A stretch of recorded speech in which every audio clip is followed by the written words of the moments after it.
Hey folks, Mark Levin here. Now, before we dive into today's episode, I want to talk about something truly valuable, protecting your financial future with gold. It's called diversification. Now, for that, I only trust Advantage Gold. They're the real deal with 5-star service and a sterling reputation. So give them a call today. Call Advantage Gold at 800-900-8000. Tell them Mark Levin sent you. Trust me, you'll thank yourself in the future. Now let's get to the show. Results may vary. Consult with your financial professional.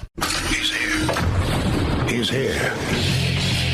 Now, broadcasting from the underground command post, deep in the bowels of a hidden bunker, somewhere under the brick and steel of a nondescript building, we've once again made contact with our leader, Mark Levin.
Mark Levin here. Our number, 877-381-3811, 877-381-3811. You know,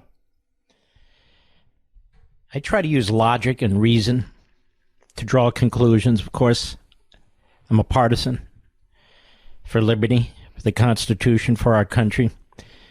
But that doesn't mean you can't really analyze things and then set it up into the format to advance your agenda, and our agenda is a righteous agenda.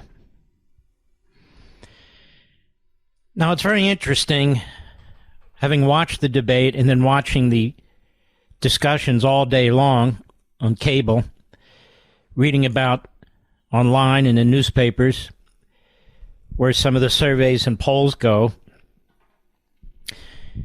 The media are ecstatic. They feel Kamala Harris had a knockout punch. They are ecstatic. And I'm going to tell you why the media are ecstatic. This, for Kamala Harris, was a debate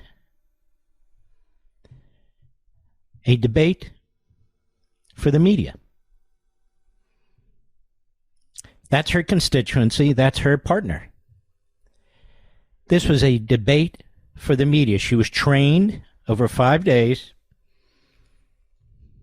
You know, there are dog trainers out there. There's trainers for people to ride bicycles. There's all kinds of... Well, she was trained for this debate to appeal to the media because she's been ducking the media. The media is in her corner no matter what, but the media are losing face. So it was a debate preparation and a debate for her, for the media. She had her one-liners. She had her cheap shots. She had over 25 lies. We're going to get into that. And that's what her target was, the media.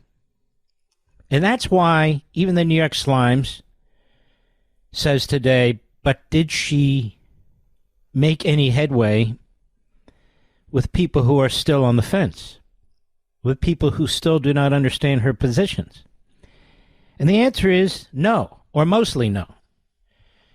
So the media are celebrating her because she attacked Donald Trump repeatedly, viciously, underhandedly, lied about everything from Charlottesville to bloodbath and so forth and so on.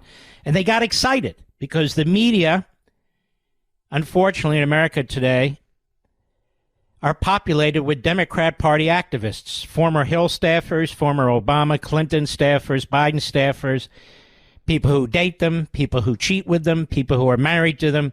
It's a real incestuous relationship. So the media are mostly a cesspool of reprobates. So they were thrilled. They were thrilled. But in order to win a debate and effectively win the presidency, you got to get votes. You got to get votes. As I sit here now, almost 24 hours later, I cannot tell you, you cannot tell me, nobody can say what her plan is for reducing food prices, what her plan is for reducing gasoline prices, what her plan is for tackling inflation, what her plan is for reducing the price of automobiles and trucks, what her plan is for reducing the price of housing, not handing out $25,000. How are you going to reduce the price? Well, these are 5 areas that are essential to virtually every family, to virtually every person. This is how you sustain yourself. This is what the economy, the core part of the economy, is all about. Food, mobility, gasoline, inflation, the value of money, the cost of things, housing, and vehicles. And you have no idea where she stands. Now, you and I do know that she's a radical leftist and so forth, but she has to conceal that. So she had every opportunity to present to the American people substance. She didn't provide substance on anything. She didn't say a damn thing about what she would do to improve the economic condition of working people, blue-collar people, middle-class people, poor people. Not a thing. Nothing. Zero. But the media were thrilled. But the media don't matter. Undecided voters have no idea where she stands on the economy. None. Again, she's a Marxist. She's a socialist. You and I know. She wants to nationalize health care and turn it over to the central government. We know where she stands on all these issues. But undecided voters, many of whom are the uninformed voters, they don't know about her past. They're not focused on her past. They watch that debate, and they walk away still dumbfounded. Now, I understand the reprobates on MSNBC and CNN. They don't care about any of that. People in the media make enough money. They can stuff their face with quiche. They can drive around in gas-guzzling cars while preaching electric vehicles. Inflation doesn't affect them. Housing prices don't affect them, and all the rest of it. They're so completely out of touch with so many of you. Completely out of touch. Like Mika Brzezinski, she was this, she was that, she was this, she was that, was absolutely fantastic. She didn't say anything of substance. Nothing. So who cares if she wins the media scoring on the debates? Who cares? She was going to win that no matter what. And so the media celebrate. Again, who cares if the media celebrate?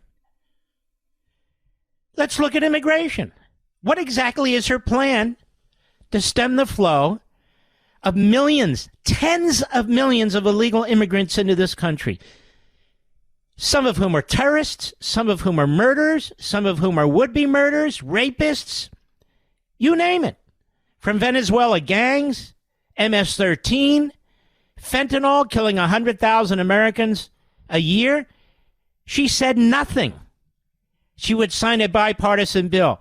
That bipartisan bill isn't going to pass because it's not bipartisan, number one. Number two, it doesn't do anything except enshrine current policy. Well, current policy is the reason why we're having so much mayhem. Sex slavery of women, of children. Slavery like we haven't seen since the end of the Civil War, of mostly brown and black people. What's her solution? She has no solution. She's the problem. So again, I'm sitting there, maybe undecided voter, maybe a low information voter. I didn't get any information from her. She's supposed to be talking to me so I can figure out who I am going to vote for. This isn't a fashion show, if you will. Oh, I like her because, we're not running for student government here.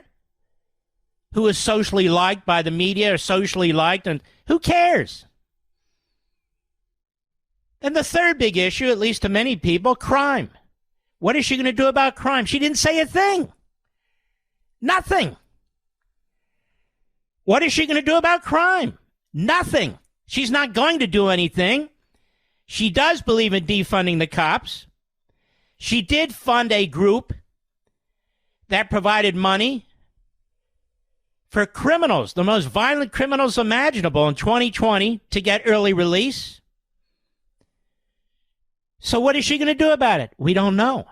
So when it comes to the economy, when it comes to the border, when it comes to crime, she didn't say a damn substantive thing, let alone a substantive thing that most Americans want to hear. Nothing. Nothing. But she won the media debate vote. They think she's fantastic. Oh, my God. Did you see? What did that clown on CNN say? What is that guy's name? That Maoist guy. I forget his name. Van Jones. Oh, she spanked him and he came back for more. Okay, Mr. Mao. That's Marxist. Very good. These people are out of touch with you. They're not struggling. That's why they support her in the Democrat Party. They don't mind what's going on economically. They're unaffected by it. They could close down every steel mill. They could close down every assembly line in this country and they wouldn't give a damn. Even though it would eventually impact them, doesn't matter. They don't care. They don't care. So when it comes to three crucial issues, the economy, immigration, and crime, she said absolutely nothing substantive. Absolutely nothing. Zero. I've got a lot more. I'll be right back. Mark Levin.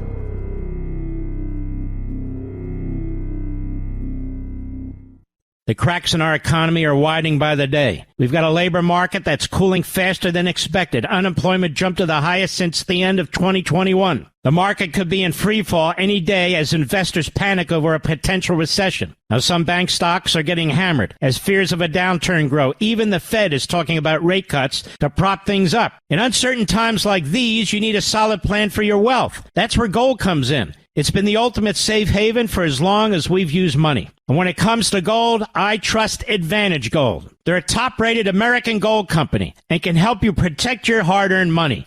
Call Advantage Gold now at 800-900-8000 for a free gold investment kit and to see if you qualify for $1,000 in free silver. Don't wait. Call 800-900-8000 today. That's 800-900-8000. Tell them Mark Levin sent you. That's 800-900-8000. Performance may vary. You should always consult your financial and tax professional.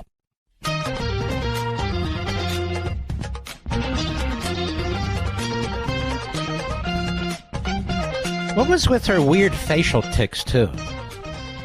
I mean, it all seemed so contrite and contrived, did it not?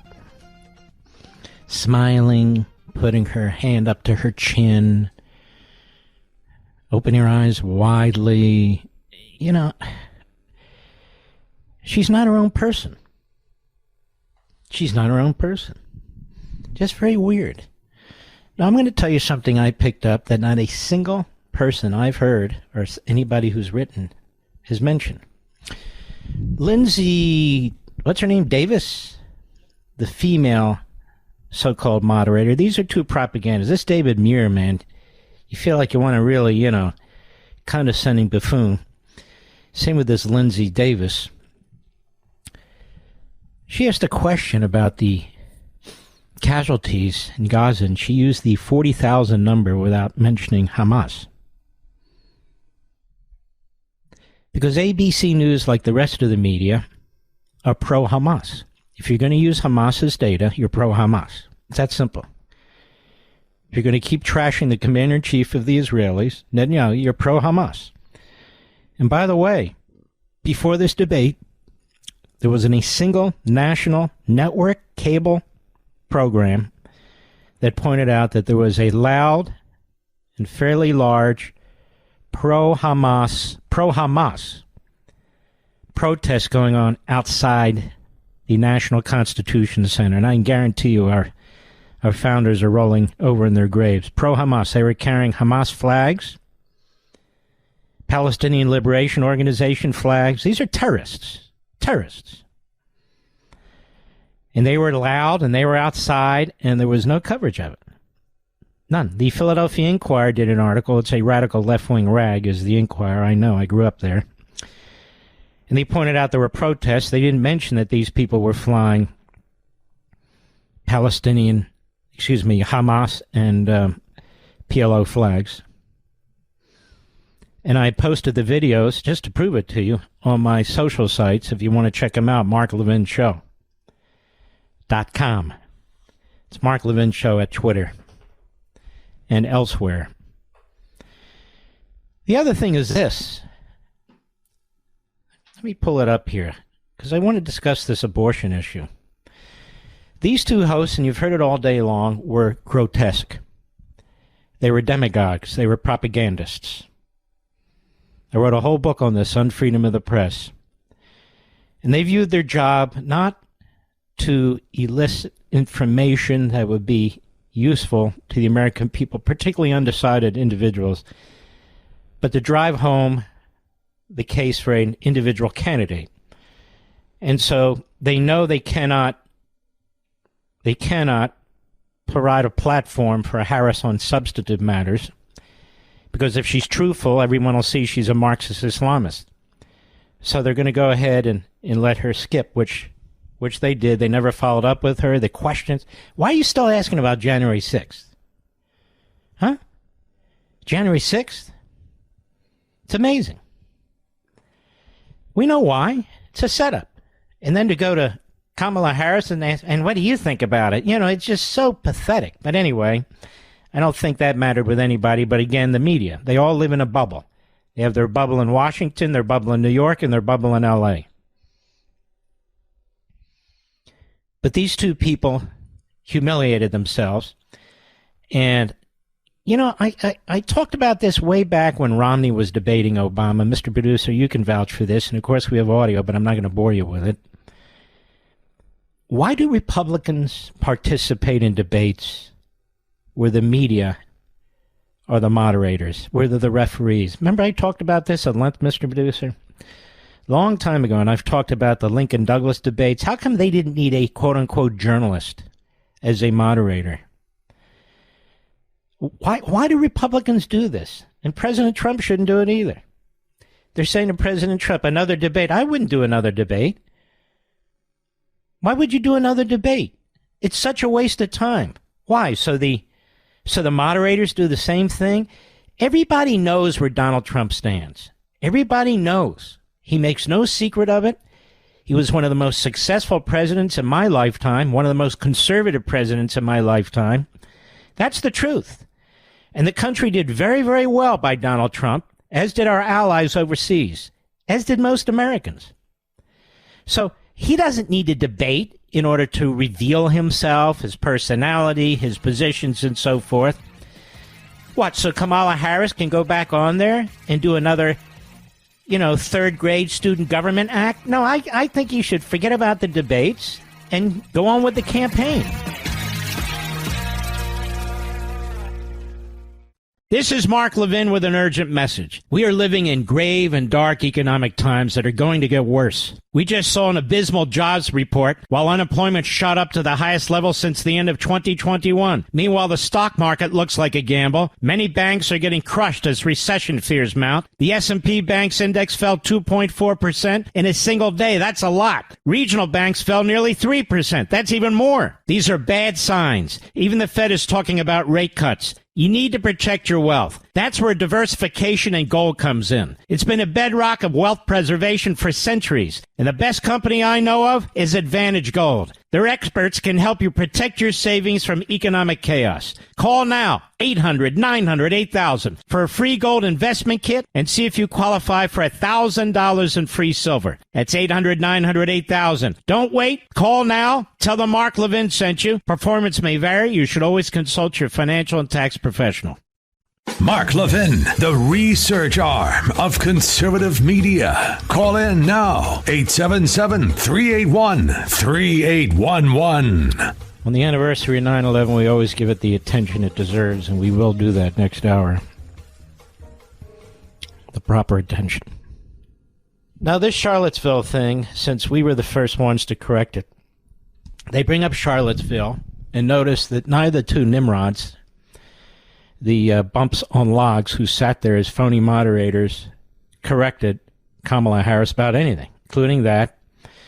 And I want you to listen to exactly what Donald Trump said about Charlottesville, and then you can see how dishonest this is. I mean, again, why do another debate? There were at least 25 lies that the Federalists found. I lost count after a while. After about number 14, I lost count. There were no corrections. So it's a complete setup. So why would you participate in that? Historically, debates are supposed to be between two candidates. The media, more recently, past half century or so, has had a role. But there's no need for the media to have a role because they're outrageous. And again, 5 days, 7 days, was stowed away in Pittsburgh to prepare for a debate for the media's clamoring, for the media celebrating. And that's why so many people who are undecided voters are still undecided voters when it comes to her, because they don't know where she stands. Because she's a Marxist and an Islamist, and she doesn't want them to know. And they were thrilled that she kept attacking Trump. That's the bottom line. Let's listen to this very carefully. Go ahead. You're putting what you're calling the alt-left and white supremacists on the same moral plane.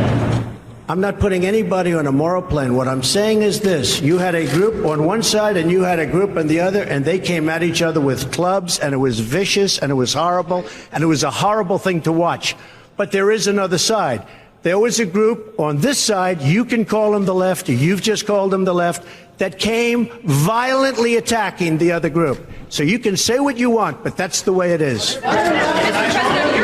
It's on both sides, sir. You said there was hatred, there was violence on both sides. Well, I do think there's blame. Yes, I think there's blame on both sides. You look at both sides. I think there's blame on both sides, and I have no doubt about it, and you don't have any doubt about it either. And if you reported it accurately, you would say. Neo-Nazis started this. They showed up in Charlottesville to protest. Excuse me, they didn't put themselves down as neo-Nazis. And you had some very bad people in that group. But you also had people that were very fine people on both sides. You had people in that group, excuse me, I saw the same. Stop right here. Stop right. This is where they cut him off. Your people, fine people on both sides. Now, he's already explained what he's talking about. There were people who did not want that Robert E. Lee statue that had been there for 150 years removed from Charlottesville. Virginia was part of the Confederacy, a big part. Charlottesville was part of the Confederacy. There are old-timers or people with ancestors who didn't want that removed, not because they loved slavery or segregation, but because this had been in the center of town for decades. And they didn't want the history of that area destroyed. By the way, I don't want our history destroyed either. What are we, the Taliban? The good, the bad, and the ugly. It needs to stand there, and we need to learn from it. But anyway, go ahead. In that group that were there to protest the taking down of, to them, a very, very important statue and the renaming of a park from Robert E. Lee to another name. George Washington was a slave owner. Was George Washington a slave owner? So will George Washington now lose his status? Are we going to take down, are we going to take down statues to George Washington? Now, what's amazing about this is he deserves credit for being prescient, because that's what they've done. That's what 1619 Project, CRT, that's what the re-education on American history is all about, destroying the founders, including the greatest, George Washington. And there he says it. What now? He was a slave owner. Are you going to tear him down? The answer is yes. He was right. Go ahead. What do you think of Thomas Jefferson? You like him? I do. Okay, good. Are we going to take down the statue? Because he was a major slave owner. Now we're going to take down his statue. So you know what? It's fine. You're changing history, you're changing culture, and you had people, and I'm not talking about the neo-Nazis and the white nationalists, because they should be... You see what I am not talking about the neo-Nazis and the white nationalists. How many times does he have to say the same thing? Go ahead. But you had many people in that group other than neo-Nazis and white nationalists, okay? And the press has treated them absolutely unfairly. Now, in the other group also, you had some fine people, but you also had troublemakers, and you see them come with the black outfits and with the helmets and with the baseball bats. It was Antifa. Antifa came. Go ahead. You had a lot of bad people in the other group, too. Treated unfairly, sir. I'm sorry. I just didn't understand what you were saying. You were saying the press has treated white nationalists unfairly? No, I just didn't understand what you were saying. No, there were people... Stop right there. Now, you know he didn't say that. You're listening to the same thing I am, right, folks? Not treating white nationalists fairly? Why are they... You see how they put words in it? And the irony of all this is Joe Biden was a racist segregationist for a good part of his early career. Joe Biden threw in with these people. Donald Trump has never thrown in with these people. Kamala Harris threw in with Joe Biden. Kamala Harris is a Democrat. She's part of the party that Robert E. Lee was part of the party of. Robert E. Lee was a Democrat. Kamala Harris is a Democrat. Go ahead. The night before, if you look, there were people protesting very quietly the taking down of the statue of Robert E. Lee. That's enough. Anyway, now ABC News knows all this. Kamala Harris knows it, but they keep lying. That's why Donald Trump shouldn't do any more debates, because it can't be left to the Republican nominee to fend and fight with the other nominee, plus to have to play defense the whole night with a lousy, rotten, poisonous, cancerous American media. And the loser is we the people. The losers are the undecided voters who are trying to make up their minds and learn nothing about Kamala Harris. Nothing. And there was a ton that they could have fact-checked, but that they refused to do. They refused to fact-check her. Just outrageous. I didn't even know there was going to be any so-called fact-checking. But the Democrats, you know, she's a liar. She gets up there and she says, you're going to hear a lot of lies from Joe Biden. I predicted this yesterday, but it doesn't take Nostradamus to do that, because they project onto their opponents or the people with whom they disagree their own sleazy immorality, lack of values, and arguments. And so Kamala Harris did that with Donald Trump. That is, project onto him her own mentality and her own approach to things. I've got a lot here on abortion, too. There was a bill that was introduced called the Born Alive Act. It was introduced by John Thune, who had a zillion co-sponsors, all of whom were Republicans. The Born Alive Act said, in essence, if an abortion fails or is botched, steps need to be taken to keep that baby alive. And this proposed law goes into the steps that should be taken. It was defeated by the Democrats. They killed the bill. So when Lindsay Davis says there's not a state in the country that says that if a baby is born after the fact that they can be killed, well, then tell me what that federal law was going to be. Well, tell me why the Democrats opposed that federal law. In addition, the Democrats proposed a bill right after the Dobbs decision to codify not Roe v. Wade, to codify a position that was so radical that even two Democrats, Manchin and the what's-her-name from Arizona, I can't remember her name, they had to vote against it. They voted against it. But all the other Democrats voted for it. It would eliminate every single regulation on abortion. It would eliminate parental notification. It allowed abortion right up to the head, exposing itself from the vagina, just to be blunt. Abortion right to the end. And so she gets up there and she does her drama thing. And the woman, Lindsay Davis, says, "Oh, what are you talking about?" and so forth and so on. And Kamala Harris was really stumped at the end there. When Trump said, "Well, when do you? Do you support abortion in the 7th month, 8th month, 9th month?" And she wouldn't answer. She voted for that bill.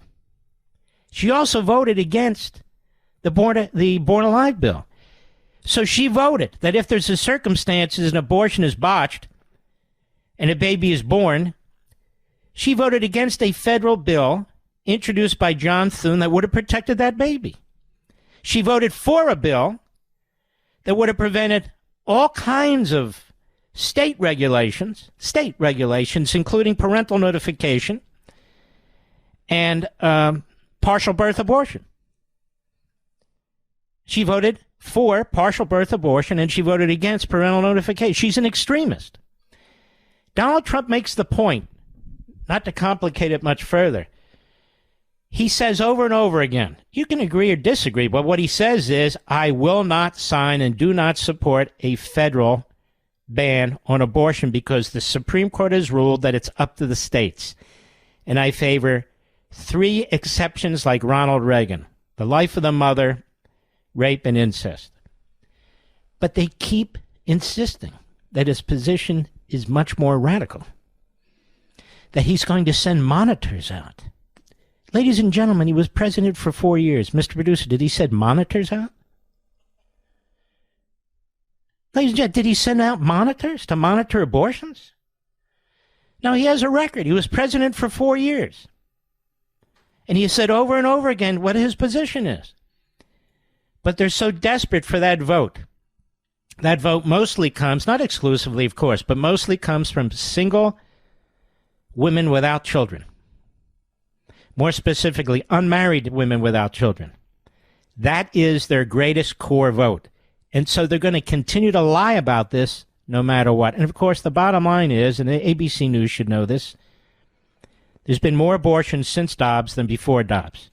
So you'd think the Democrats are happy, but they're not. They need the issue. They need the issue. I'll be right back. Mark Levin.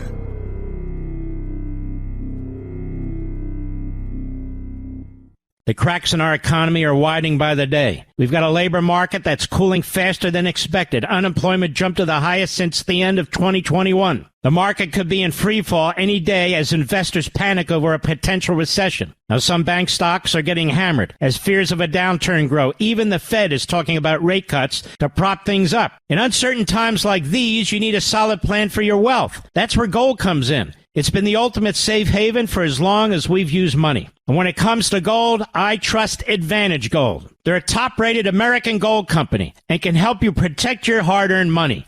Call Advantage Gold now at 800-900-8000 for a free gold investment kit and to see if you qualify for $1,000 in free silver. Don't wait. Call 800-900-8000 today. That's 800-900-8000. Tell them Mark Levin sent you. That's 800-900-8000. Performance may vary. You should always consult your financial and tax professional.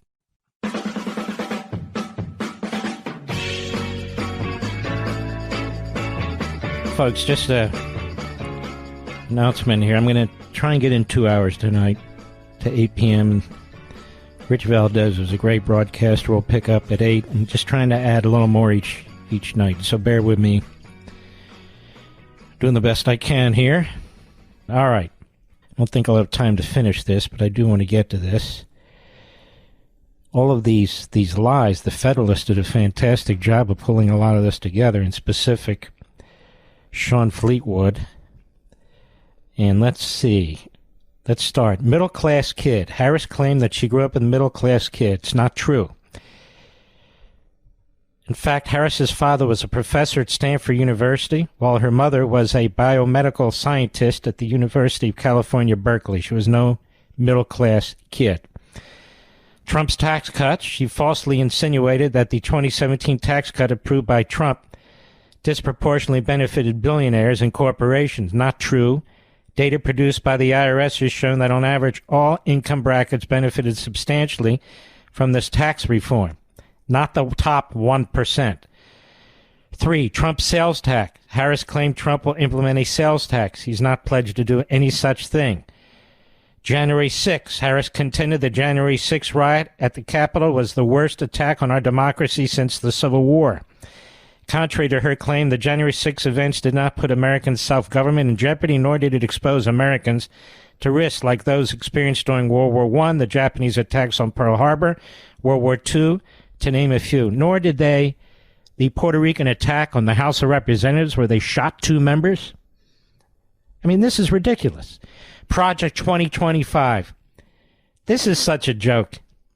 Harris claimed Trump will implement Project 2025 if elected. Trump has repeatedly said he has nothing to do with it. So why do they keep saying it? Because they lie. Number 6, just restoring Roe. When asked whether she supports any restrictions on abortion, she dodged the question, instead claiming that she absolutely supports reinstating the protection of Roe. Moments before that, however, Harris pledged to sign legislation such as the ill-named Women's Health Protection Act that I discussed with you already, that would codify abortion on demand and eliminate all protections. Number 7, pro-life laws criminalize miscarriages and so forth. Harris claimed that several states have Trump abortion bans, quote-unquote, make it criminal for a doctor or nurse to provide health care, threaten women with prison time, and make no exception even for rape or incest. The life-saving laws designed to protect thousands of innocents every year from elective abortions, however, do not criminalize treatments for spontaneous loss or complications. In fact, every single pro-life policy in the books includes exceptions to protect them. Now, that's just number 7. There are literally 18 more. But ABC Snooze, Pravda, Al Jazeera, ABC, same family, they thought she was doing great. They're excited. This segment of the podcast is exclusively sponsored by Pure Talk. Pure Talk offers great coverage and can save your family money on your wireless bill every single month. Go to puretalk.com to find the plan that's right for you. Thank you again for listening, and thank you so much for this sponsorship, Pure Talk. He's here. He's here. Now, broadcasting from the underground command post, deep in the bowels of a hidden bunker, somewhere under the brick and steel of a nondescript building, we've once again made contact with our leader, Mark Levin. Hello, America. Mark Levin here. Our number, 877-381-3811, 877-381-3811, 9/11. 23 years ago, Mr. Producer, I think it occurred about a year after I came on radio. Is that correct? And every single year on this date, we take some time to acknowledge it. I started on WABC in New York. Seems like forever ago, as home base. I have a special relationship with the people in the city and the metropolitan area. When I used to come to New York, the guys at the NYPD and some of them at the fire department there would come out and shake my hand and so forth and so on, and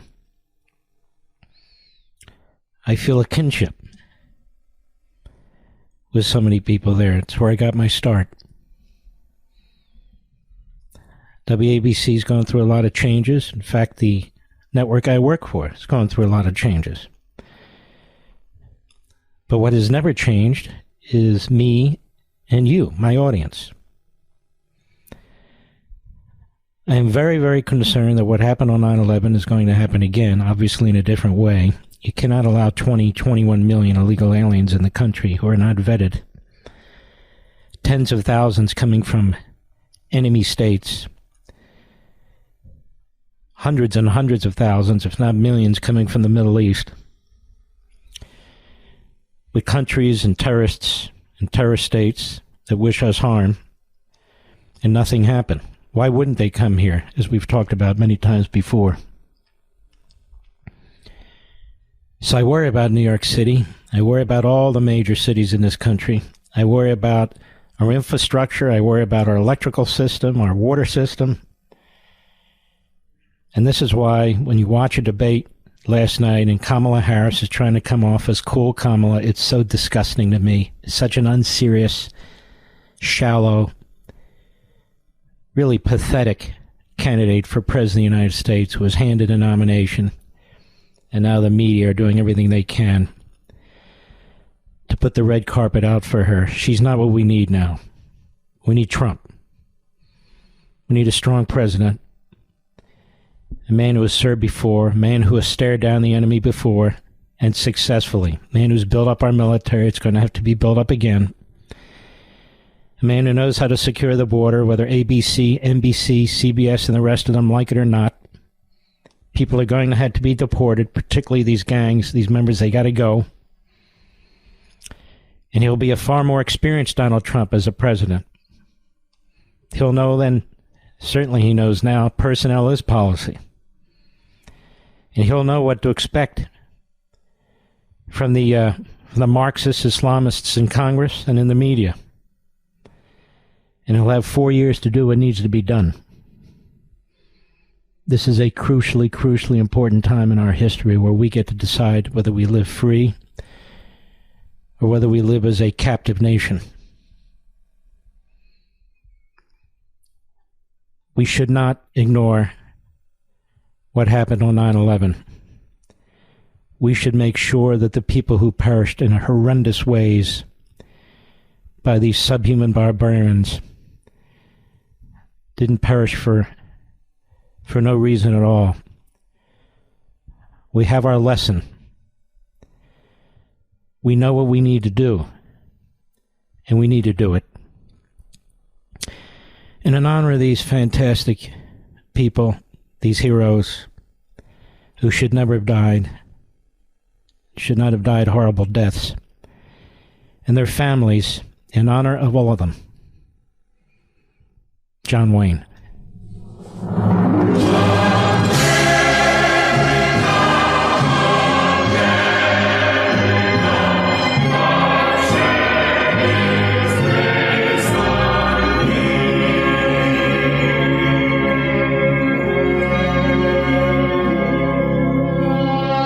You ask me why I love her? Well, give me time. I'll explain. You seen a Kansas sunset or an Arizona rain? Have you drifted on a bayou down Louisiana way? You watched the cold fog drifting over San Francisco Bay?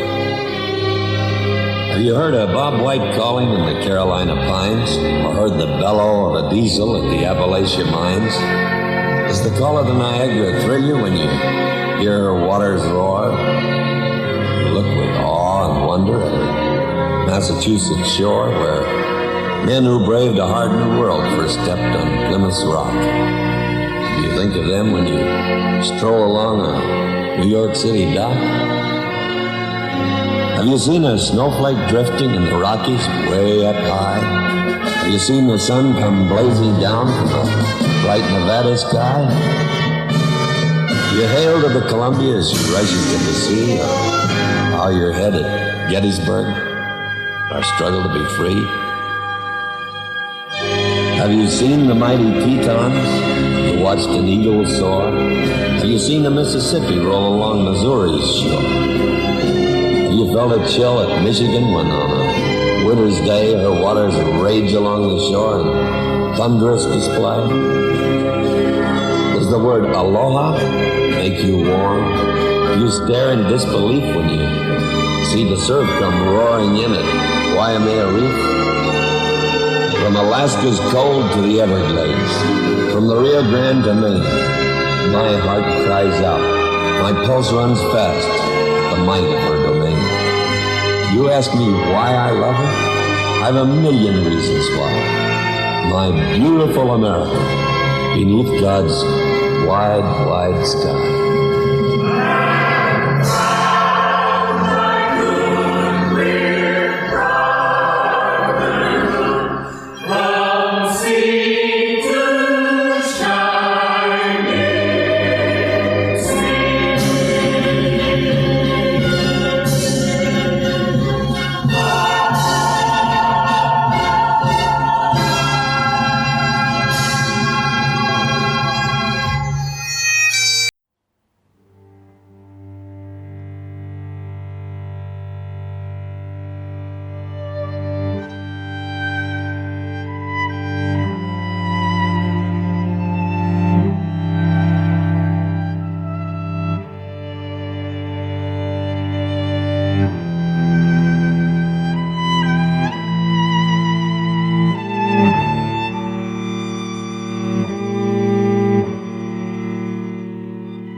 Mark Levin.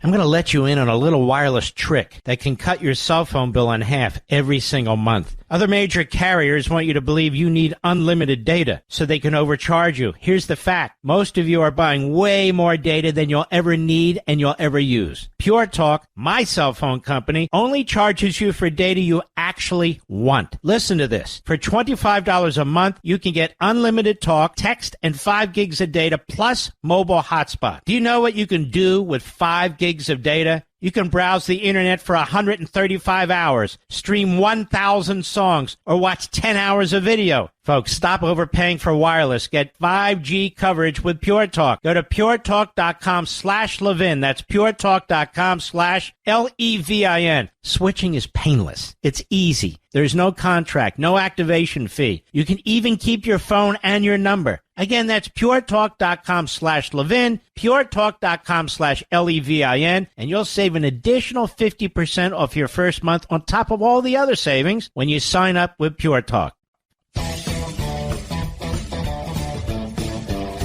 All right. I want to get back to this list, because I think if I don't do it, nobody else is going to do it. We got through 7 Kamala Harris lies. Of course, ABC News doesn't give a damn, but we don't give a damn about them either. On a good week, we reach many more people than they do. Number 8, Trump's abortion stance. Harris told Americans that he will sign a national abortion ban and hire a national abortion monitor that will be monitoring your pregnancies and your miscarriages if he's elected. That is a flat-out lie. The Republican 2024 abortion platform explicitly states decisions about ending life in the womb should be left up to the states, mentions nothing about crowning a national pro-life coordinator, and Trump has also sworn multiple times he would not sign federal legislation. So why do they keep lying? 9-month abortions don't exist. Harris also used her time on the debate stage to assert, nowhere in America is a woman carrying a pregnancy to term and asking for an abortion. That's not happening. It's insulting to the women of America. Oh, really? Well, data from the CDC shows that thousands of abortions are performed after 21 weeks gestation. The CDC's findings do not include reporting from at least 4 abortion-friendly states, California, New Jersey, Maryland, and New Hampshire, which suggests the number of late-term abortions in the United States is likely much higher. Number 10, Harris claimed a congressional border bill proposed earlier this year would have stemmed illegal immigration and fentanyl. That's categorically false. The measure would have enshrined the existing invasion into federal law on multiple fronts in the ways that I've stated before. I'll get through the next. She had 25 lies. I'll get to 11 through 25 when we return. I'll be right back.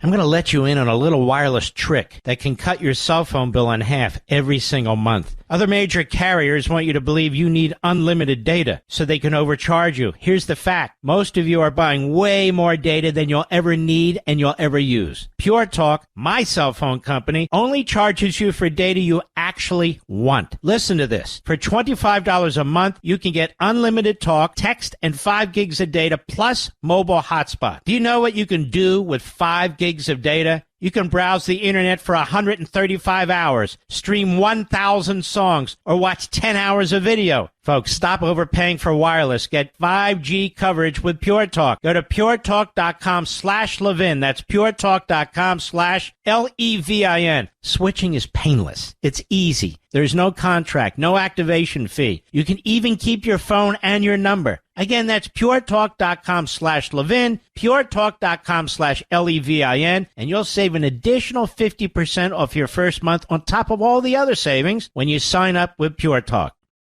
Mark Levin, making conservatism great again. Dial in now, 877-381-3811. Well, rather than read all of the lies from Kamala, Mr. Producer's put some together, haven't you, Mr. Producer? Cut 11, go. So I was raised as a middle-class kid. His plan is to do what he has done before. which is to provide a tax cut for billionaires and big corporations, which will result in $5 trillion to America's deficit. My opponent has a plan that I call the Trump's sales tax, which would be a 20% tax on everyday goods that you rely on to get through the month. Donald Trump left us the worst attack on our democracy since the Civil War.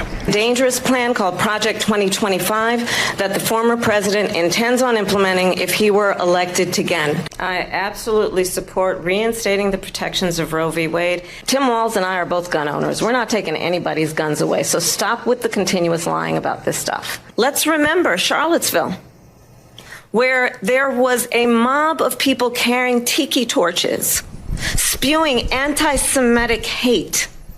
Gee, I thought those were your supporters, the anti-Semites, the River to the Sea crowd, Kamala. And you notice she didn't get a single question about any of that. Not one. She's hired Islamists, self-hating Jews, Israel haters as outreach officials on her campaign, and worse. Not a single question about what she has done about anti-Semitism or why she has sided with the Hamas Health Agency, whatever the hell that is, against Netanyahu. And I think Trump really nailed her hard on that. She hates Israel, and that's a fact.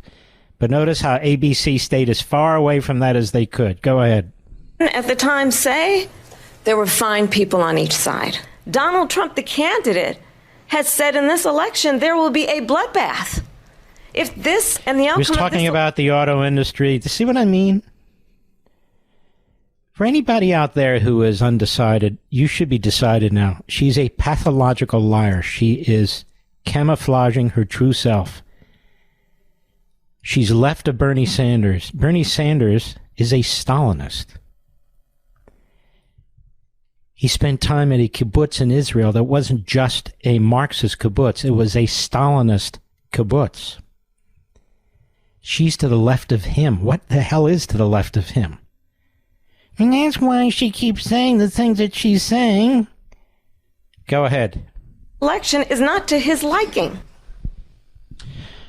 Well, there is more. Number 11, SCOTUS immunity ruling. She mischaracterized the Supreme Court's ruling on presidential immunity, claiming the decision would mean Trump would essentially be immune from any misconduct if he were to enter the White House.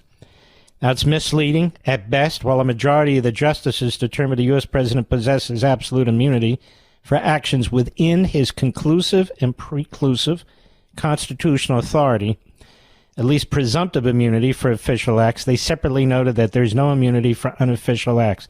Oh, but she's a tough prosecutor. One of the things when she said that she has prosecuted individuals, international narcotics individuals who've come across the border, I think what I would have said is, really?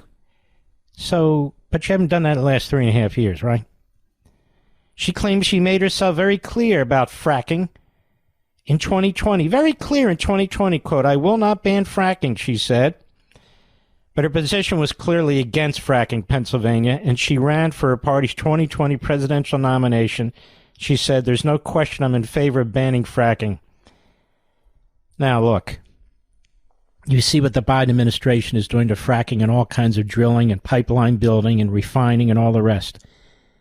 And she said we have a record output in terms of oil production. And I've told you before, we have record output because of the drilling on private lands.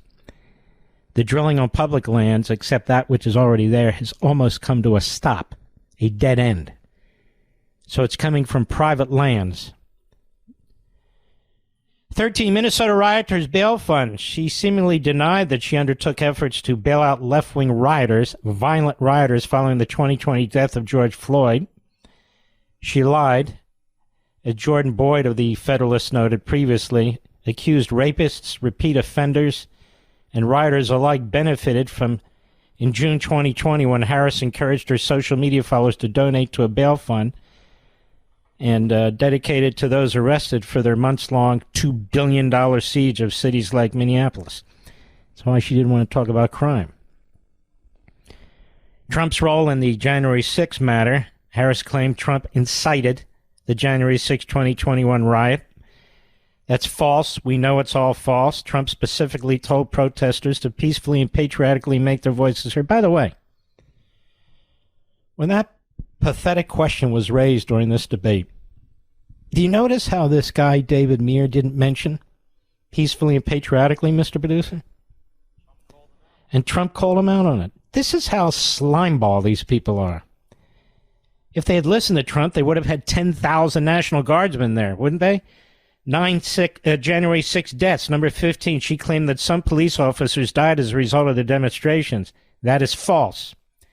For example, medical examiners determined Officer Brian Sicknick died of natural causes, not from the violence perpetrated on January 6. In fact, we know a veteran was killed on January 6 by a police officer who shot randomly through a door. The Fine People hoax we've dealt with, the bloodbath hoax we've dealt with, Trump's NATO comments.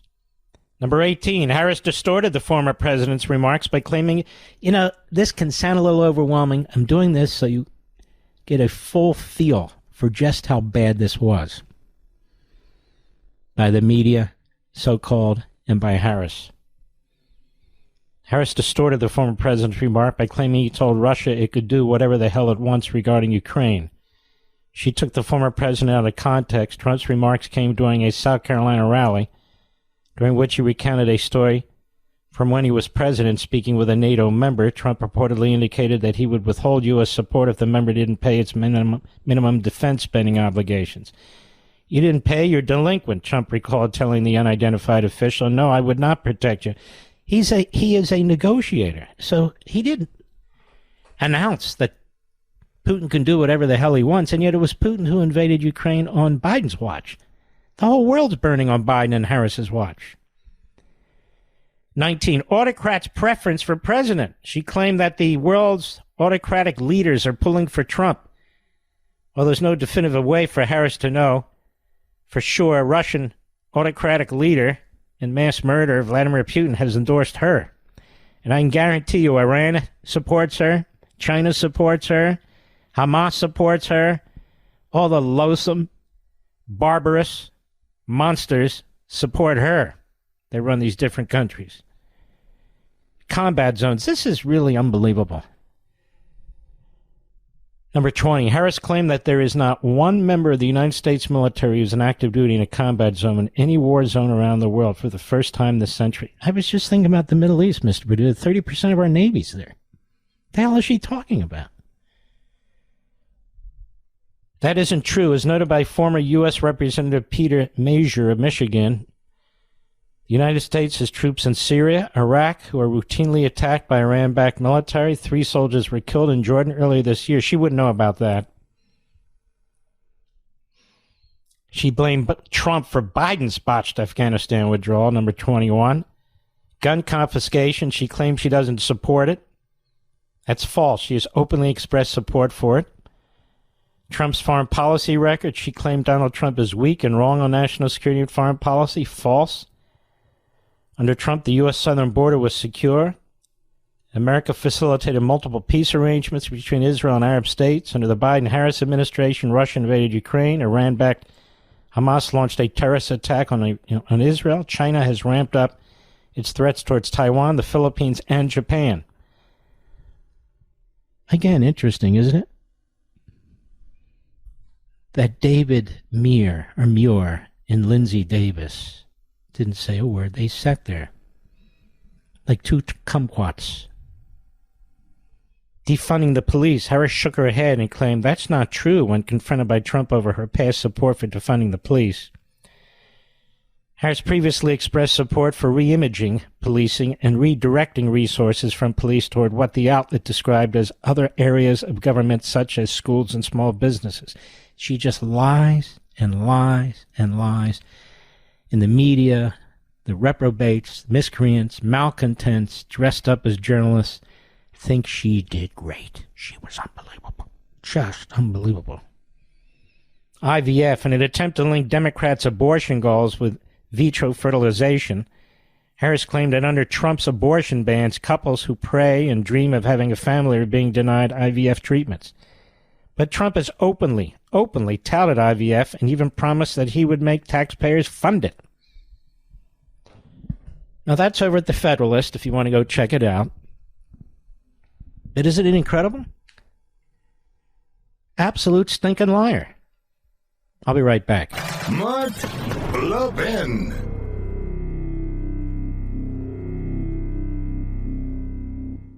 I'm going to let you in on a little wireless trick that can cut your cell phone bill in half every single month. Other major carriers want you to believe you need unlimited data so they can overcharge you. Here's the fact. Most of you are buying way more data than you'll ever need and you'll ever use. Pure Talk, my cell phone company, only charges you for data you actually want. Listen to this. For $25 a month, you can get unlimited talk, text, and 5 gigs of data plus mobile hotspot. Do you know what you can do with 5 gigs of data? You can browse the internet for 135 hours, stream 1,000 songs, or watch 10 hours of video. Folks, stop overpaying for wireless. Get 5G coverage with Pure Talk. Go to puretalk.com/Levin. That's puretalk.com/Levin. Switching is painless. It's easy. There's no contract, no activation fee. You can even keep your phone and your number. Again, that's puretalk.com/Levin, puretalk.com/Levin, and you'll save an additional 50% off your first month on top of all the other savings when you sign up with Pure Talk.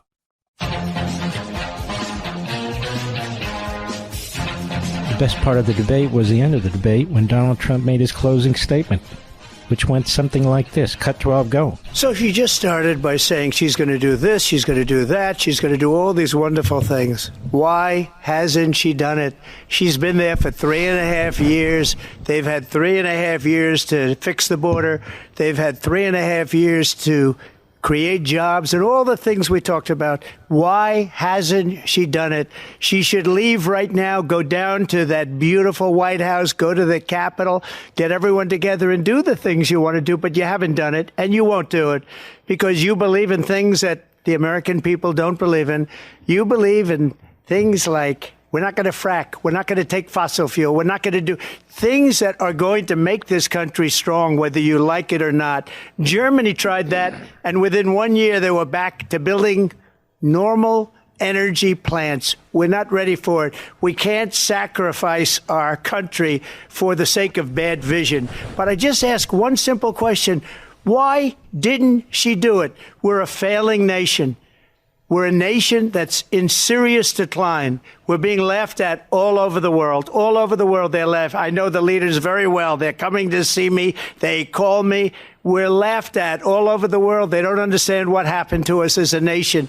We're not a leader. We don't have any idea what's going on. We have wars going on in the Middle East. We have wars going on with Russia and Ukraine. We're going to end up in a third world war, and it'll be a war like no other because of nuclear weapons, the power of weaponry. I rebuilt our entire military. She gave a lot of it away to the Taliban. She gave it to Afghanistan.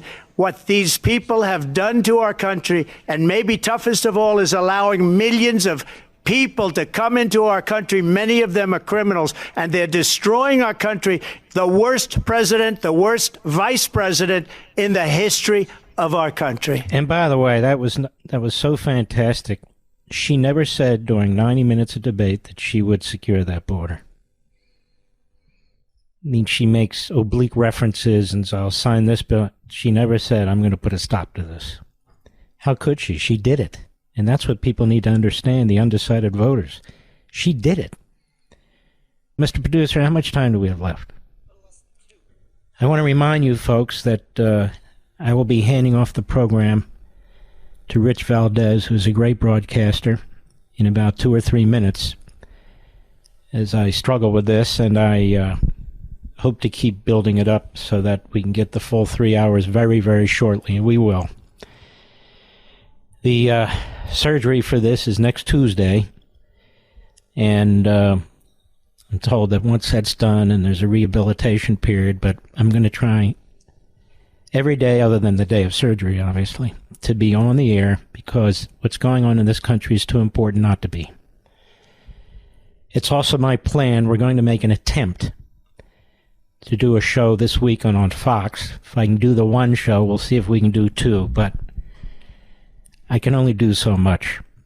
I'm not going to send you photos or anything like that, but the leg is in a very stiff brace, pointing outward, And, of course, it's extremely uncomfortable, especially sitting in a chair or something like this. But in any event, I'm not whining. I'm just explaining to you why I need to hand this off at 8 p.m. But Rich Valdez is one of the great young broadcasters as far as I'm concerned. And by the way, there's a lot of great young broadcasters out there, and we appreciate them. And most of them I use as subs on this program because they're so damn good. So we have another hour left. Pass it along to Rich. God bless each and every one of you, and I will see you tomorrow. Be well.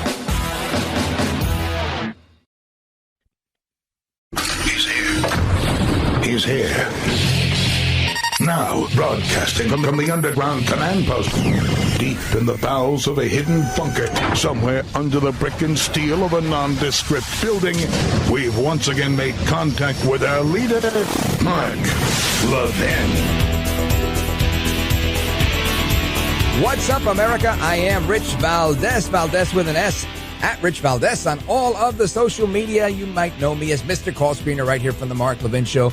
Pinch hitting for Mark Levin. When Mark Levin asks you to do an hour of the show because he's want to rest his leg or take a little bit of R&R and do what he's got to do, you don't say no. So I'm grateful for the opportunity, and I'm a native New Yorker, so we're going to talk about 9/11 for show. But I want to start with something, a question.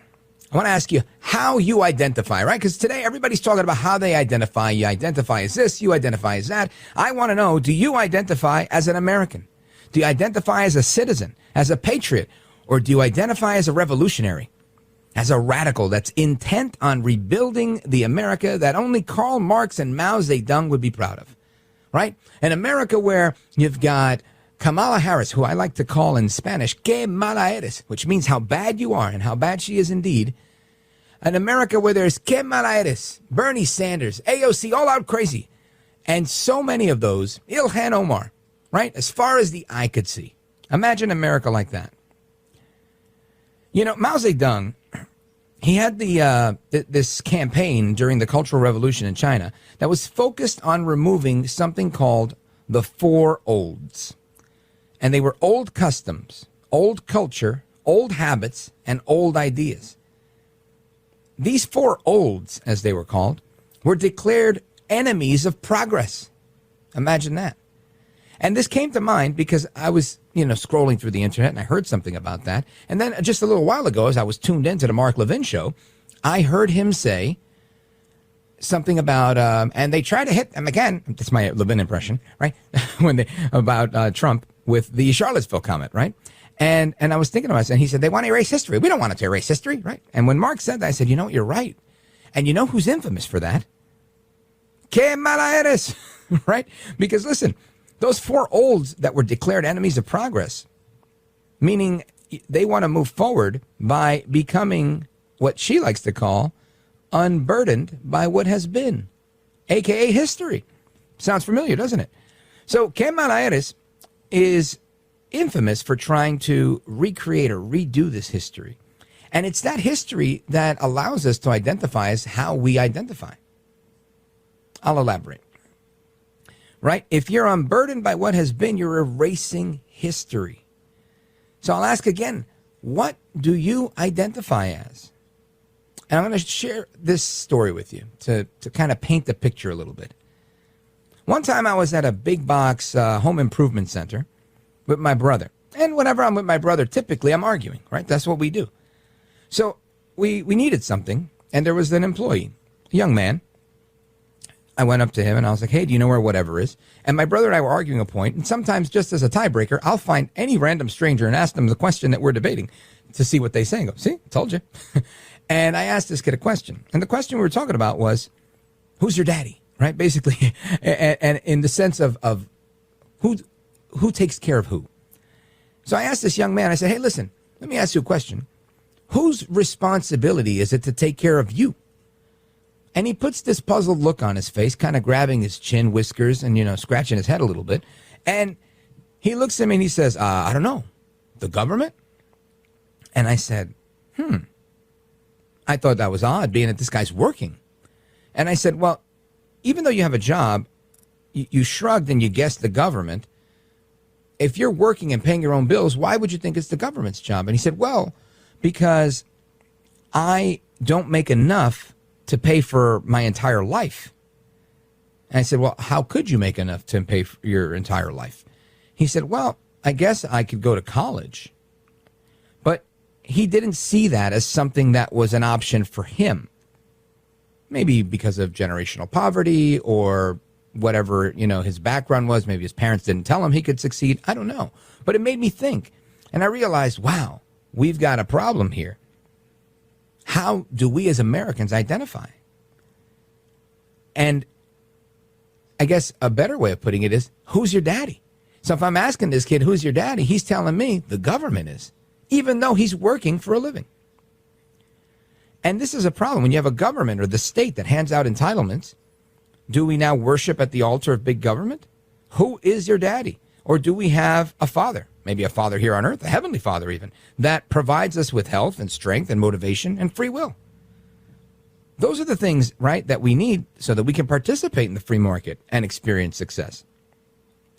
So this young man, he had what I'm going to call an identity problem. He saw himself as perpetually poor and perhaps even unworthy of success because maybe it hadn't been modeled for him. Maybe his parents were immigrants. Whatever the case may be, he didn't get sold on the idea of the American dream. This is the result of so-called progressive politics that ideally live within the Democrat Party, telling people what their identity should be, not allowing them to figure it out on their own. Brainwashing generation after generation into thinking that they're oppressed and slowly erasing any history to the contrary. That is called being unburdened by what has been. Is that acceptable to you? Because it's not acceptable to me at all. This is exactly what Kamala Harris and the left within the media have been doing. This is why they hate the idea, the notion of MAGA, make America great again. And that's why they say, oh, make America racist again, make America white again, make America whatever again. Because they're looking back to a time when they didn't have the control that they have now. They hate that. That is a direct threat to what they call democracy. It's a direct threat to the control that they have, to the autocracy that they're trying to create. That's why they hate it, because it threatens their ability to force an identity upon you or upon we the people. And it directly contradicts the four olds, right? MAGA contradicts their erasure of old customs, their erasure of old culture, their erasure of old habits, their erasure of old ideas. These four olds were declared enemies of progress by Mao Zedong in the Chinese Revolution, the Cultural Revolution. Therefore, how do we move forward with this in mind? Quite simply, we have to make sure that we don't get rid of old ideas. We don't get rid of old habits. We don't get rid of old culture. We don't get rid of old customs, right? That's make America great again, goes back to those things.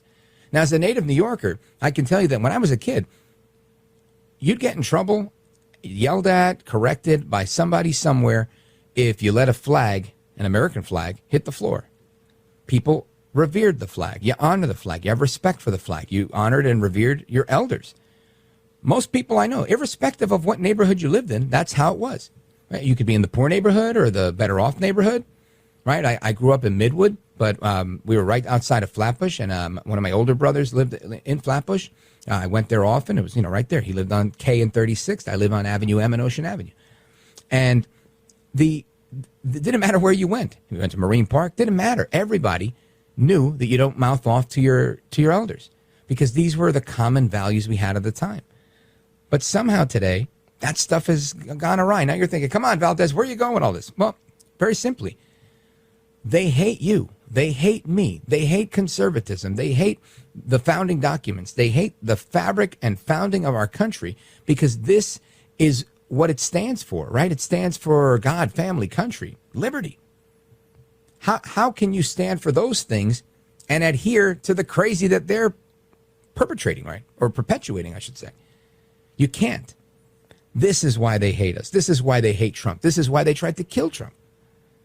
And it's why they're trying their very best to gaslight America into thinking Kamala Harris did a spectacular job last night. Listen, I'll say she won way more points on style than I expected her to win. But on substance, Donald Trump beat Kamala Harris, David Muir, and Ashley Davis, hands down, head and shoulders above the rest of them. Frustrated as he was, and he was visibly frustrated, because you know what? I think he forgot what it was like to be on a 3-on-1 debate. These guys don't take a break on anything, right? They're like Rahm Emanuel said, you never let a good crisis go to waste. They're going to make sure every opportunity they have, they're going to do exactly what they do. Erase old customs, erase old culture, old habits, and old ideas by lying, and more lying. That's why you see them projecting these things from the onset, saying, you're going to hear this guy lie a lot all night, framing it, taking total control of the conversation, having the assistance of the moderators. Absolute insanity. So we're going to talk about that. I also want to talk about 9/11. 9/11, I'm going to tell you my 9/11 story, if you'll indulge me. And, of course, your calls. I see we've got calls from Georgia, New Jersey, Los Angeles, Virginia, and more coming in as I speak. Let me give you the number. It's 877-381-3811. If you're a lib, we will move you to the front of the line. And the number again, 877-381-3811. Don't go anywhere. Rich Valdez sitting in for the great one. Mark Levin.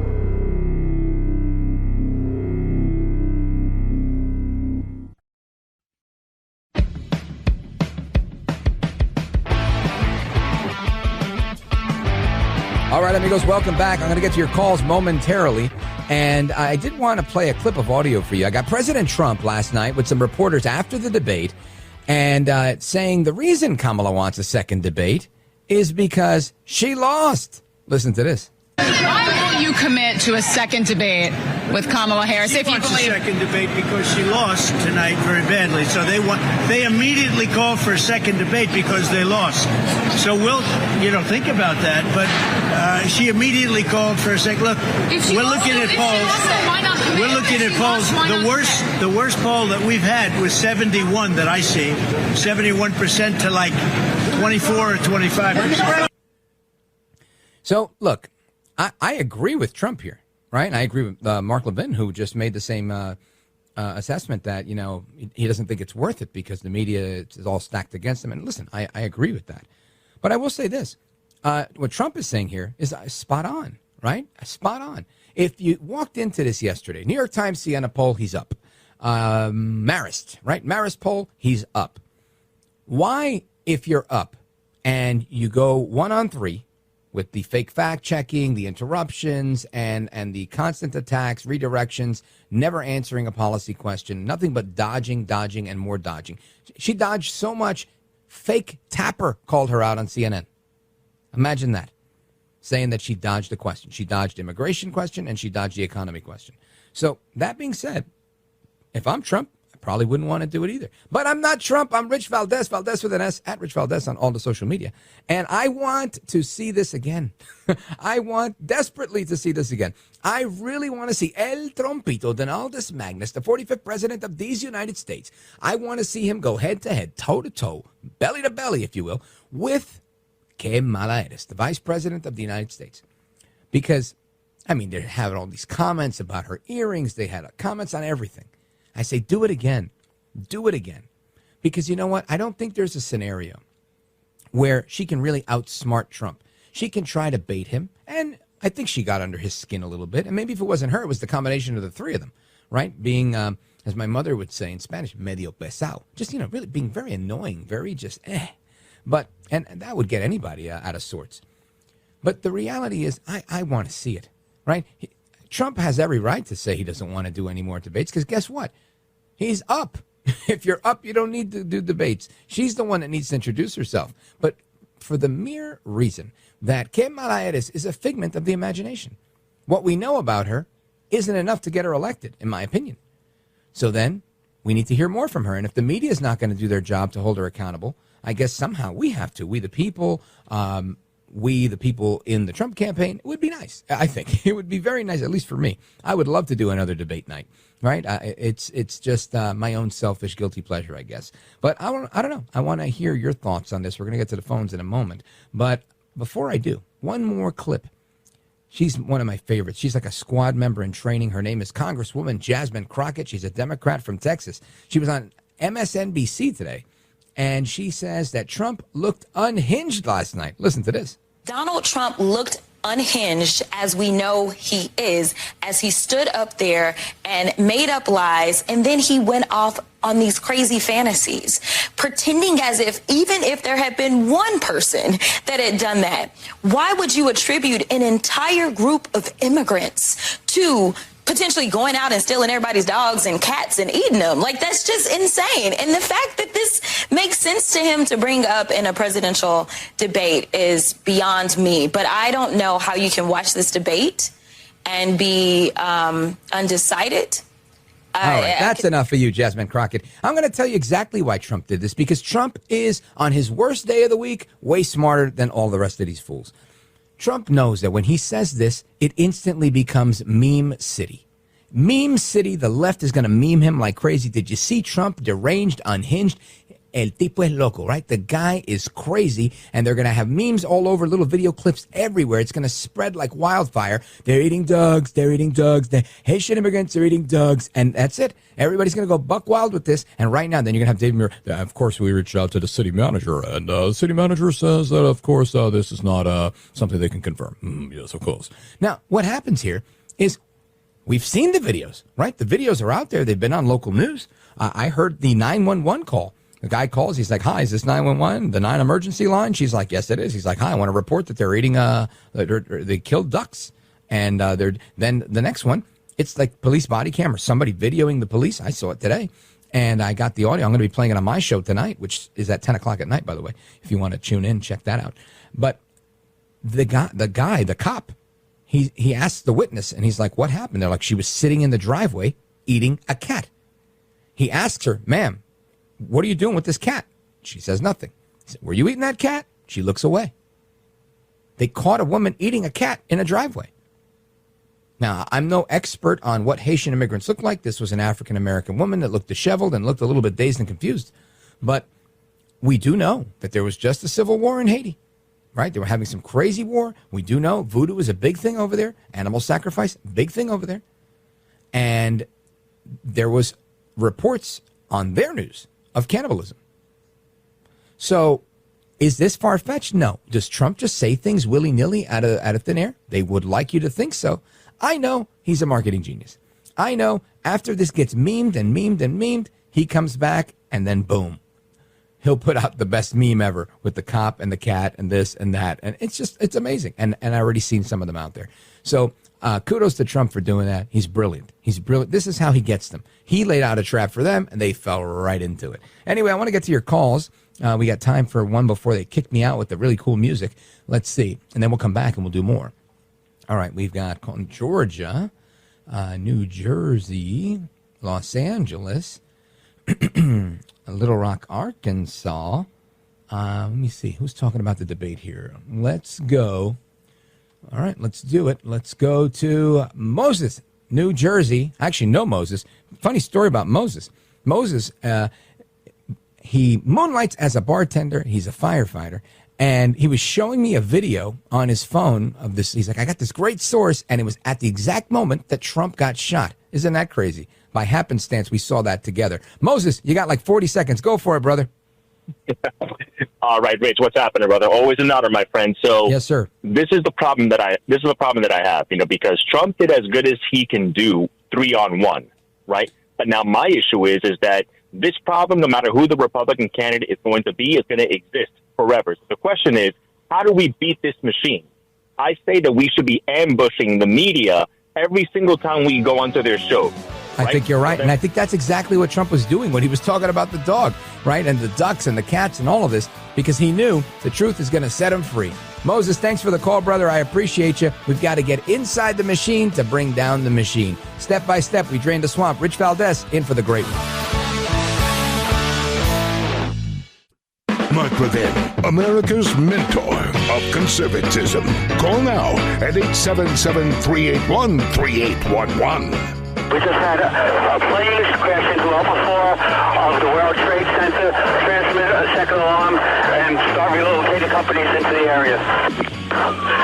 We have a number of floors on fire. It looked like the plane was aiming towards the building.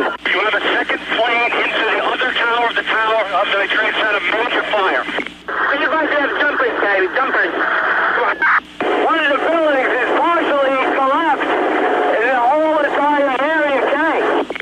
The South Tower, major collapse. The other tower just collapsed, major collapse, major collapse. Everybody get out. We had to collapse to the second tower.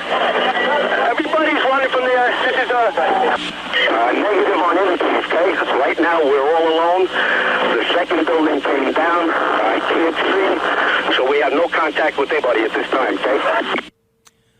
Those are the radio transmissions, the walkie-talkie recordings from the FDNY, the Fire Department, City of New York, from 9/11/2001, 23 years ago today.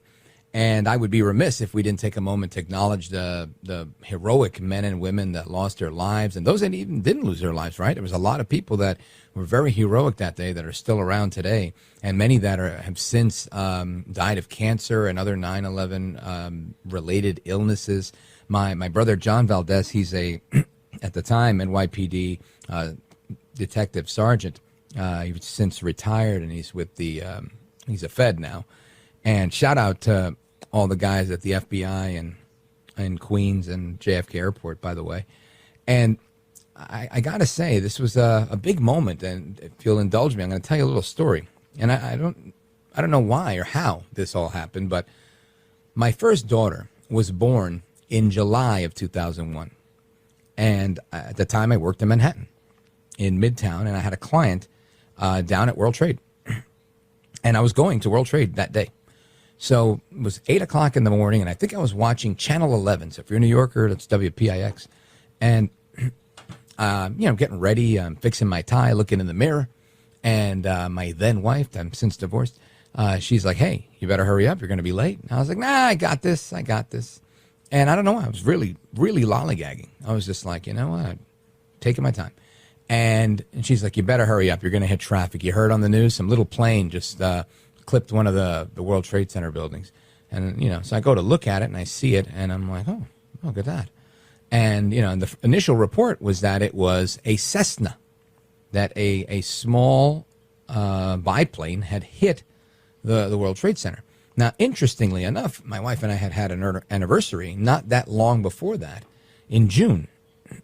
And we took a helicopter ride where the helicopter pilot was doing all sorts of pirouettes and navigating through there. And I actually did it again with my grandfather, who'd come to visit from Puerto Rico.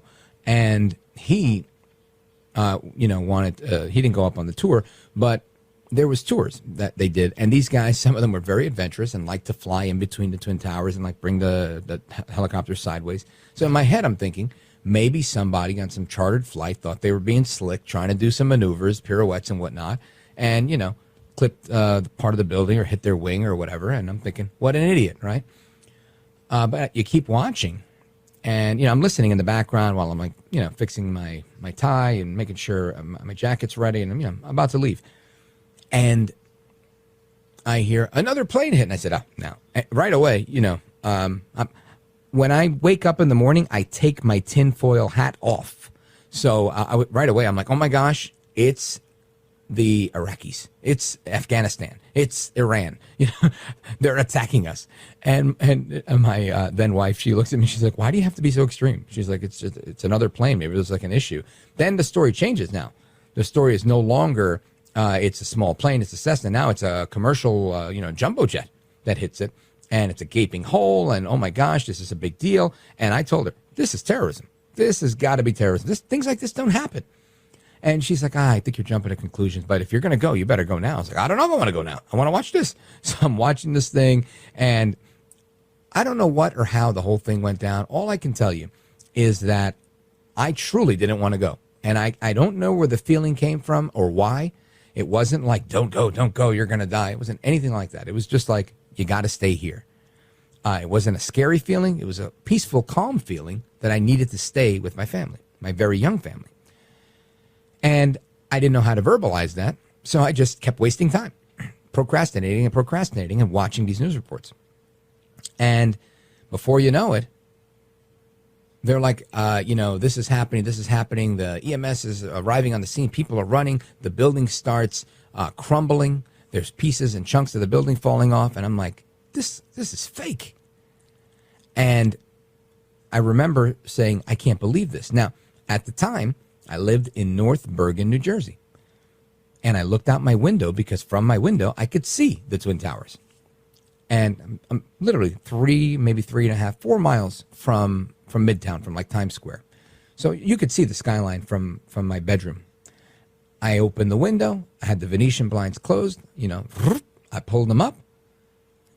And I looked and they weren't there. Or I was like, what? What's going on here? They weren't there. And I looked at the TV and they were on TV. And I looked at the window and they weren't there. And I was like, what's going on? This is so odd. And I'm thinking maybe it's too cloudy, because sometimes when it's cloudy, you can't see. I'm looking and I'm looking and I'm looking. And I'm looking back at the TV. And then all of a sudden the TV goes blank and it stops working. So I changed the channel. And then on the next channel, they're screaming, they're freaking out. And they're like, oh my gosh, the building's coming down. The buildings are coming down. Like one comes down and then, a little while after the other one. And it had already happened. The TV stuff was on delay. I had already seen it happen because when I was looking outside, all there was nothing. When I looked out again, all there was smoke.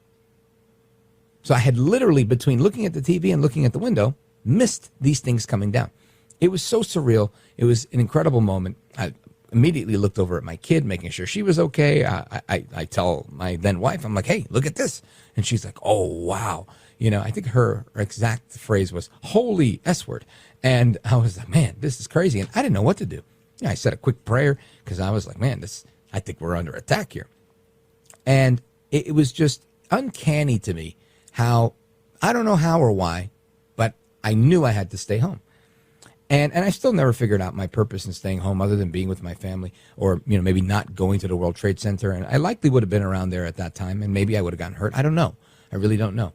But it was because this particular appointment I had, these people were constantly blowing me off. So I didn't always get to see the person I was intended to meet with.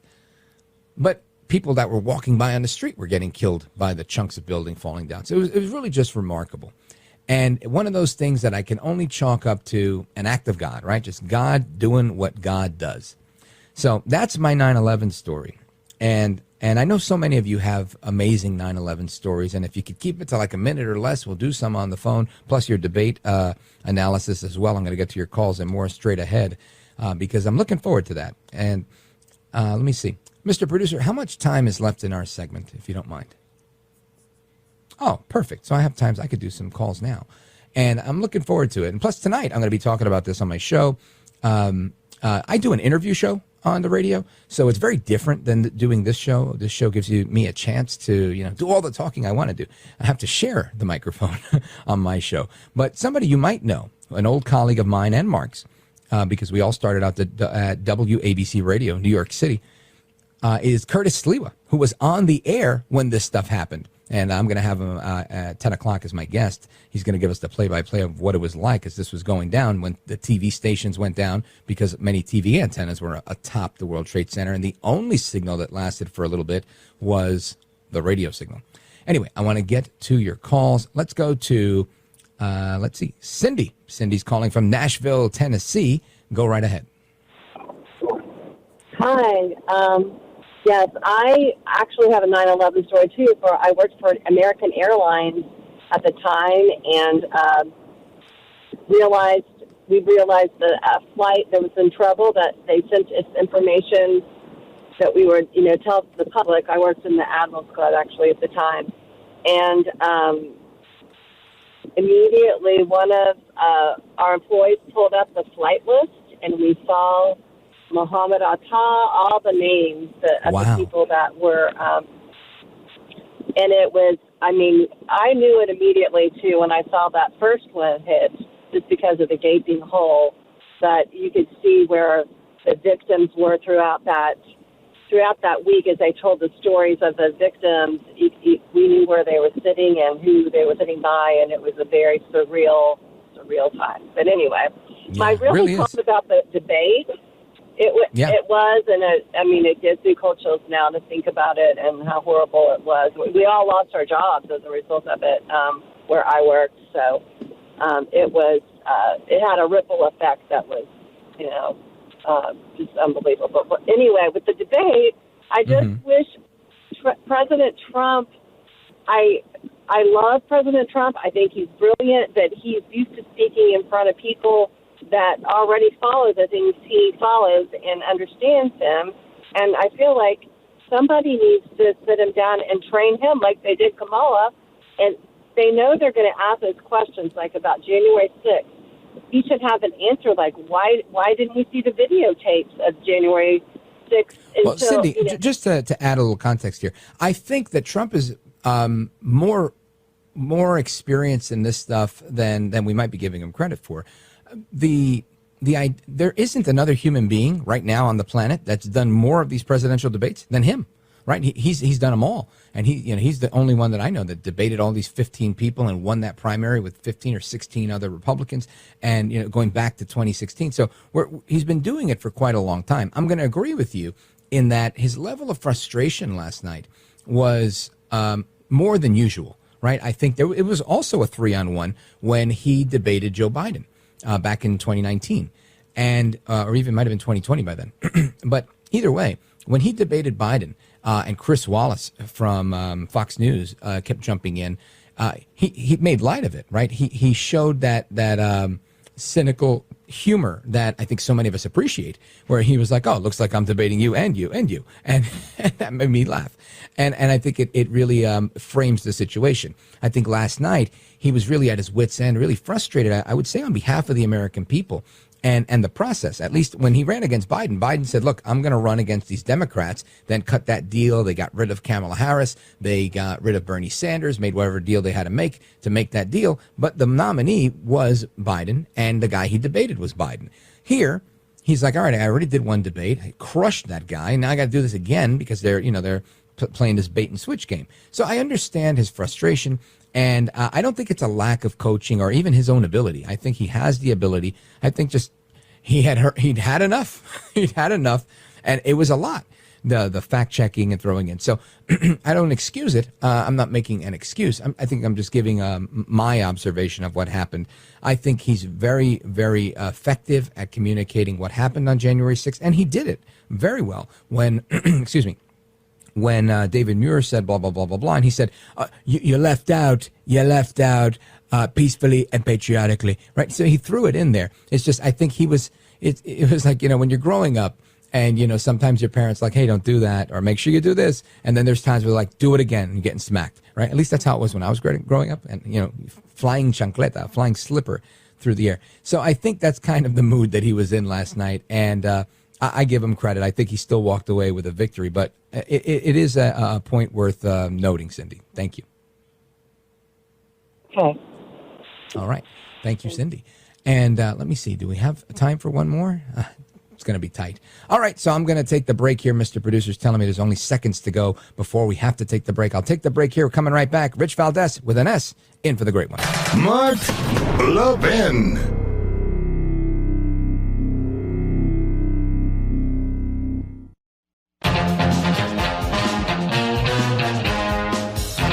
All right, amigos, welcome back, familia. I am Rich Valdes, filling in for the great one, Mark Levin. And we're going to do a speed round here. I'm going to get to as many calls as I can. Again, thank you for putting up with me. I'm live on the radio, 10 o'clock tonight. Hope you can check it out. richvaldes.com is the website for that. And I want to go to this call right here. Let's see. Tom, North Georgia. Go right ahead quickly. Hey, Rich. Thanks for taking my call. Sure. Okay, I'm going to call this the straight debate, and I think it addresses a bunch of what you've been talking about this evening. It's called the straight debate. Every 2 weeks, I would like for Trump to have a video presentation, maybe on C-SPAN, maybe on X, somewhere. But it's a 1-hour presentation, and they have side-by-side issues, and all they do is feature the spoken, written, video versions of each candidate, Trump and Harris. Yeah, it's funny, Tom. It sounds like you are referencing kind of like the Lincoln Douglas debates. That's how they were, right? They'd have these issues. You'd go, each person would go, they'd have time, then the judges would score it at the end, and whoever wins, wins. And that's the beauty of it. No moderators, no media, none of that jazz. It's a great idea. Shout out to everybody in Georgia. Tom, thanks for the call. Let me see. I see a Thomas Schreck calling in. Hopefully that's the Thomas Schreck that I know. I'd love to talk to him again. And let's see, who else we got? Joe in Los Angeles. Really quickly, the clock is running against you. Go ahead. Okay, Tom, Joe, anybody. It doesn't sound like it's working. Let's try Luis in Little Rock, Arkansas. Very quickly, go ahead, brother. Thank you, Rich. Yes, sir. Thank you. After the debate, I liked Kamala even less than I liked her before the debate. I think that is because I'm not a Democrat. Democrats want their politicians to tell them what they want to hear, even if they are lying. Example. That's the truth. Example. She wanted people to believe she was for all energy proposals. She and Biden were clearly against fossil fuels. Now, with that said, I think she won the debate. He looked angry and confrontational. She successfully got him off his game with the help of the mediators. Yeah, listen, I'm going to agree with that point that she scored points on style. Her style and the strategy that she used to, I'm going to use the word, pissed him off. And with them chiming in, the 3-on-1, I think definitely got under his skin. And that was visible. But the problem is the substance they couldn't deliver on. So I think, depending on which voter you were, if you were looking for actual solutions and to hear about the record, you heard about it with Trump. You didn't hear about anything other than I've been in office for 3 years and here's what happens if you elect me with Kamala Harris. So I don't know that she won on substance. On style, she definitely tried to smile her way out of that one. Luis, thank you very much, brother. I appreciate the call. Where do we go from here? Let's go to Cleveland, Ohio. Scott, go right ahead. Good evening. Thank you for taking my call. Yes, sir. I have a question, though, that maybe you can answer. Two questions, actually. The first question is, both of them were asked direct questions last night. Neither one of them answered those questions. They were deflected. The question that was asked to Trump, would he veto an abortion bill? He deflected and... I remember him saying that he wouldn't do that because it was already decided by the Supreme Court and that there was going to be no federal ban. So I don't know, maybe we saw a different debate, or maybe you're referencing a different part of it, but I watched the entire thing. Now, that's not to say that politicians don't deflect on any side of the aisle, right? That's kind of what they do and what they specialize in. That's what rhetoric is. But you have to be able to deflect and also deliver at the same time. Scott, thank you for the call. I appreciate you, brother. Burl, Jason, Gary, everybody else, thank you for your call. Folks, I'm Rich Valdes. Check out my podcast. Subscribe if you can. It's called This is America with Rich Valdes, and my radio show, Rich Valdes, America at Night. Honor to be here with Rich Samantha, Mr. Producer, Stephen Walters, and the rest of the gang. Shout out to Mark Levin. Hope you get better soon. And he'll be back. Don't go anywhere. I'm Rich Valdes, and this is The Mark Levin Show.